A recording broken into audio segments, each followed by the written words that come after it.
نیوز پریس چینل لیدونکو السلام علیکم ستړي مشي په مکړې تازه لاندو مهمو خبرونو ته مولا محمد حسن اخوند د چین روسیه او پاکستان له استازو سره لیدلی دی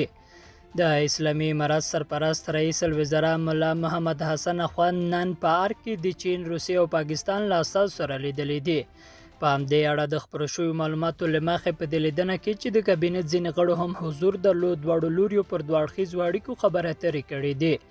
دا لیدنه په داسې حال کې دی چې پرون د روغتیا نړیوال سازمان مشر د یونما د مشرې په ګډون له یوه پلاوي سره یو ځای د اسلامي امارات د سرپرست رئیس الوزرا مولا محمد حسن اخوند په مشرۍ د اسلامي امارات له یوه پلاوي سره لیدلي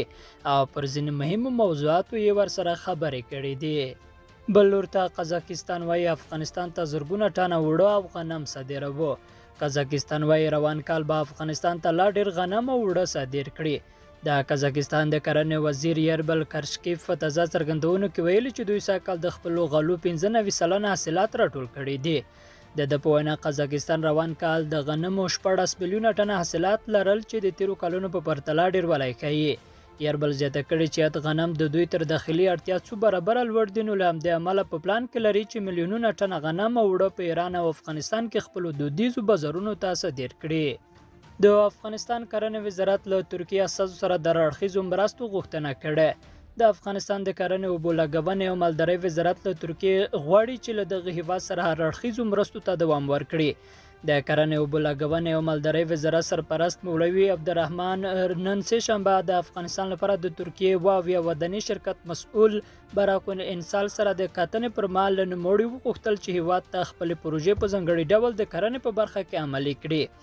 وزارت په یوه خبرپاڼه کې ویلي په دغه ناسته کې ښاغلي انسال په خپلو خبرو کې له افغانستان سره د ترکیې پانګوالو د هر ډول همکاریو ژمنه کړې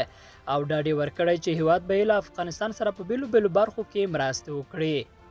او د مسلمانانو عالمانو د نړیواله ټولنې سکرتر جنرال له ملګرو ملتونو او د غرض د نړۍ له هیوادونو په ترابیا له اسلامي هیوادونو غوښتنه کړې ده چې د اسلامي امارات په رسمیت وپېژني باختر اژانس راپور ورکړی دی چې د یاد ټولنې سکرتر جنرال شیخ ډاکټر علي القري داعي دغه راز ویلي چې ملګري ملتونه او نړۍ نور هیوادونه د افغانستان د امنیت ثبات او پراختیا په برخو کې مرسته وکړي